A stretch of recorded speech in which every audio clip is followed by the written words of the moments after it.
कोल्हापूर जिल्ह्यातील मोटरसायकल चोरीच्या गुन्ह्यांना प्रतिबंध घालण्यासाठी तसेच घडलेले गुन्हे उघडकीस आणण्याच्या दृष्टीनं स्थानिक गुन्हे शाखेचे पोलीस निरीक्षक रवींद्र कळमकर यांनी वाहन चोरीचे रेकॉर्डवरील आरोपी शोधण्यासाठी तपास पथक तयार करून तपास सुरू केलाय। पोलीस तपास पथकानं मोटरसायकल चोरीचे गुन्हे घडलेल्या ठिकाणी भेटी देऊन तपास सुरू केला। पोलीस अंमलदार अमोल कोळेकर व सुरेश पाटील यांना गोपनीय माहिती मिळाली की सनी गायकवाड राहणार धाराशिव तालुका जिल्हा धाराशिव यानं व त्याच्या साथीदारांनी मिळून स्प्लेंडर मोटरसायकल चोरली आहे व ती सध्या अतिग्रह इचलकरंजी जाणाऱ्या रोडलगत असणाऱ्या हॉटेल रॉयल इन वाडा इथं आहे। या माहितीच्या अनुषंगानं पोलीस उपनिरीक्षक शेष मोरे यांच्या तपास पथकानं दिनांक 15 मे रोजी हॉटेल रॉयल इनच्या बाजूस सापळा लावून तिघा इस्मांना ताब्यात घेतले।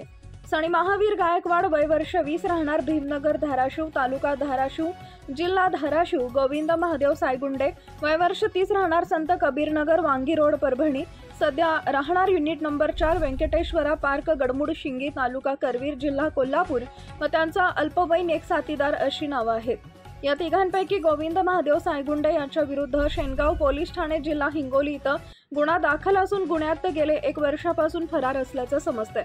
त्यांच्याकडे अधिक चौकशी केली असता त्याच्या कब्जात असलेली स्प्लेंडर मोटरसायकल ही चोरीची असून सदरबाबत जुना राजवाडा पोलीस ठाण्यात गुन्हा दाखल असल्याची माहिती मिळाली। या तिघांच्याकडे कौशल्यपूर्ण अधिक तपास केला असता कोल्हापूर, पंढरपूर, धाराशिव व सोलापूर जिल्ह्यातून वेगवेगळ्या ठिकाणावरून आणखी मोटरसायकल चोरलेली त्यांनी कबुली देऊन चोरलेल्या मोटरसायकली आरोपी गोविंद सायगुंडे राहणार परभणी सध्या राहणार गडमुड शिंगी यांना ठेवल्याचं सांगितले। आरोपी गोविंद महादेव सायगुंडे यांच्या माहितीने आणखी चोरीच्या 7 मोटरसायकली जप्त केल्यात। आरोपींकडून चोरीच्या गुन्ह्यातील एकूण 5 लाख रुपये किमतीच्या 8 मोटरसायकली हस्तगत केल्यात।